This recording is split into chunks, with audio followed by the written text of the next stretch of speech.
আসসালামু আলাইকুম প্রিয় খামারি ভাই বোনেরা, রূপসী বাংলা এগ্রো চ্যানেলের পক্ষ থেকে আপনাদের সবাইকে স্বাগতম।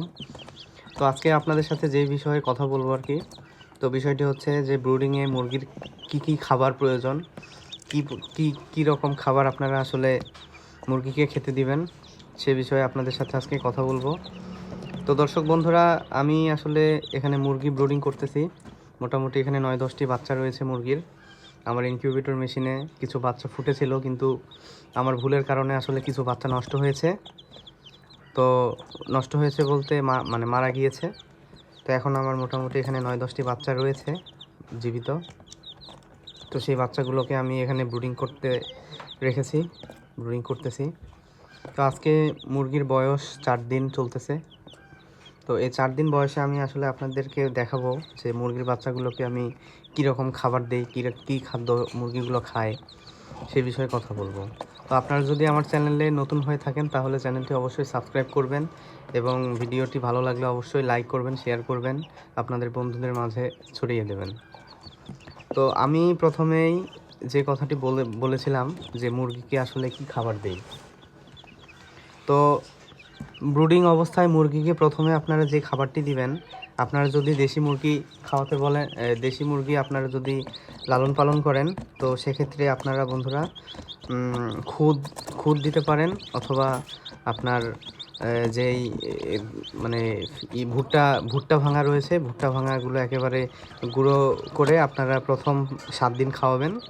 তো প্রথম 7 দিনের মধ্যে তারপরে আপনারা একটু যেই ভুট্টা ভাঙার যে একটু বড় দানাটা রয়েছে সেটা দিতে পারেন, অথবা আপনারা ছোট যেই খুদটি রয়েছে সেই খুদটি খাওয়াতে পারেন। তো আবার আপনারা যদি এগুলো ঝামেলা মনে করেন তাহলে আপনারা আসলে বাজারে অনেক প্রকার স্টার্টার ফিড পাওয়া যায়, তো সেই স্টার্টার ফিডটি দিতে পারেন। তো আমি আসলে এখানে মুরগিকে স্টার্টার ফিড এবং যেই খুদ রয়েছে সেই খুদ আর স্টার্টার ফিডটি আসলে একত্রে মিশিয়ে আমি মুরগিকে দিয়ে থাকি। তো মুরগির গ্রোথ মাশাআল্লাহ ভালো আছে। আমার এই এক মাস বয়সী বাচ্চা রয়েছে কিছু, সেই বাচ্চাগুলোকে আমি স্টার্টার ফিড খাইয়েছিলাম এর আগে। তো সেই বাচ্চাগুলো আলহামদুলিল্লাহ এখন ভালো রয়েছে। আর আপনারা যারা মানে স্টার্টার ফিড মানে খাওয়াতে পছন্দ করবেন না, অথবা মানে স্টার্টার ফিডটা আসলে একটু ব্যয়বহুল হয়ে যায়, সেক্ষেত্রে আপনারা বাড়িতে যেই খাবারগুলো পাওয়া যায়, ধানের কুড়ো অথবা আপনার যেই খুদ রয়েছে সেগুলো আপনারা খাওয়াতে পারেন। তো প্রথম 1 মাস আমি এই স্টার্টার ফিডটা আসলে দিয়েছি মুরগিকে। তো প্রথম 1 মাস স্টার্টার ফিডের পরে যেই আপনার গ্রোয়ার ফিডটা রয়েছে, পোলট্রি না, আপনারা যদি পোলট্রি মুরগি পালন করেন তাহলে পোলট্রি যে গ্রোয়ার ফিডটা রয়েছে সেটি দিবেন।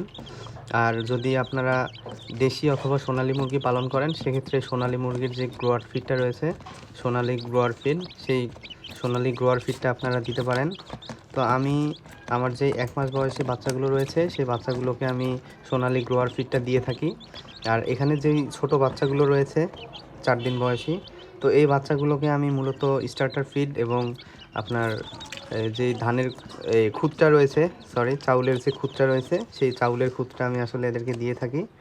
তো মুরগিগুলো মাশাআল্লাহ আমার ভালো রয়েছে আলহামদুলিল্লাহ। আপনারা সবাই দোয়া করবেন বন্ধুরা। তো আমার ওই পাশে কিছু মুরগি রয়েছে যাদেরকে আমি গ্রোয়ার ফিডটা দিচ্ছি। তো চলুন আমি ওই পাশের যেই গ্রোয়ার ফিড মুরগিগুলোকে দিয়েছি সেই ভিডিওটি আপনাদের সাথে দেখাই, সেটি আপনাদের সাথে আর কি শেয়ার করি। তো বন্ধুরা দেখুন, আমি এখানে চলে এসেছি। আমার যে 1 মাস বয়সী বাচ্চাগুলো রয়েছে দেখাইলাম। যেহেতু এখন শীতকাল, সেহেতু আমি মুরগিগুলোকে 1 মাস বয়সেও আসলে ব্রুডিংয়ে রেখেছি। এছাড়া শীতের কারণে, ঠান্ডার কারণে মুরগিগুলোর অসুখ বিসুখ লেগে যাবে। কিন্তু আমি মানে মুরগিগুলোকে আসলে যেই ইয়েটা দিতে হয় বন্ধুরা, যেই ভ্যাকসিনগুলো প্রয়োজন সেই ভ্যাকসিনগুলো প্রয়োগ করেছি। তো এখন আল্লাহর রহমতে মুরগিগুলো আমার সুস্থ রয়েছে দেখুন। তো আমি মুরগিগুলোকে মূলত গ্রোয়ার যে ফিডটা রয়েছে সেই ফিডটা দিয়েছি বন্ধুরা। দেখুন দেখুন দর্শক বন্ধুরা, যে গ্রোয়ার ফিডটি রয়েছে এই গ্রোয়ার ফিডটা আমি আসলে দিয়েছি। ফিডটি একটু বড়, এ কারণে মুরগির প্রথম অবস্থায় একটু খেতে কষ্ট হয়। আমি গতকাল থেকে আমি আসলে এই গ্রোয়ার ফিডটা দেওয়া শুরু করেছি মুরগির বাচ্চাগুলোকে।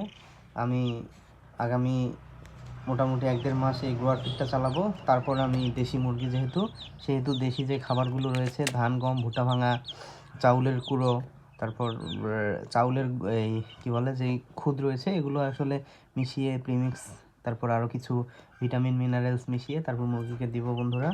কিন্তু যেহেতু এখন শীতকাল, বাজারে ফিড যেই একটা রয়েছে, সেহেতু আমি আসলে সহজে পাওয়া যায়, ফিডটা সহজলভ্য, তো এই জন্য আর কি আসলে আমি ফিডটা দিচ্ছি মুরগিকে।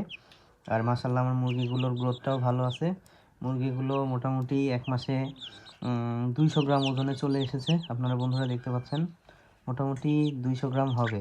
হ্যাঁ, তো আপনারা যারা নতুন করে মুরগি লালন পালন করতেছেন অথবা যারা নতুন করে খামার শুরু করতেছেন সামান্য কিছু মুরগি দিয়ে, 30, 40, 50, 60টি মুরগি দিয়ে আপনারা যারা খামার শুরু করতে চাচ্ছেন অথবা করতেছেন, তাদের জন্য আসলে খুবই ভালো একটা উপায় হবে যে আপনারা বাজারে যেই ফিডটি পাওয়া যায়, আসলে ফিডের কোয়ালিটি অনেক ভালো এবং মানে খাওয়ালে মুরগির যেই প্রয়োজনীয় ভিটামিন মিনারেলস এবং যেই শর্করা আমিষ এগুলা মানে এগুলার আসলে ঘাটতি যে পূরণ হয়ে যায়, এক্সট্রাভাবে কোনো খাবার দিতে হয় না মুরগিকে। তো যেহেতু বন্ধুরা এখানে মুরগিগুলো দেশি মুরগি আসলে মা ছাড়া একা একা থাকে, সেহেতু আপনারা এই মুরগিগুলোকে এই খাবারগুলো দিতে পারেন। ফিডটি অবশ্যই মুরগিকে দিবেন, তাহলে মুরগিগুলো সুস্থ থাকবে। আর পরবর্তীতে যেহেতু দেশি মুরগি, সেহেতু আপনারা পরবর্তীতে 2 মাস পর থেকে আপনারা ধান, গম, ভুট্টা ভাঙা যেগুলা খাবার রয়েছে, ন্যাচারাল খাবার যেটা, সেগুলা আসলে দিতে পারেন। তো এভাবে আপনারা মুরগি লালন পালন করতে পারেন বন্ধুরা। আমিও ইনশাল্লাহ এভাবে লালন পালন করতেছি। তো বন্ধুরা আজকের মতো এখানেই। আপনারা যারা নতুন দেশি মুরগির খামার শুরু করতে চাচ্ছেন, তারা আসলে খাবারের দুশ্চিন্তা থেকে কিভাবে রক্ষা পাবেন সেই বিষয়ে ভিডিও করলাম আমি আজকে। তো দর্শক বন্ধুরা ভালো থাকবেন আপনারা, আর আমার এই খামারের জন্য দোয়া করবেন, আল্লাহ পাক যেন আমাকে সফলতা দেয়। তো আজকের মতো এখানেই বন্ধুরা, ভালো থাকবেন। পরবর্তী ভিডিওর জন্য আপনাদেরকে মানে পরবর্তী ভিডিও পর্যন্ত আপনারা ভালো থাকবেন। আসসালামু আলাইকুম।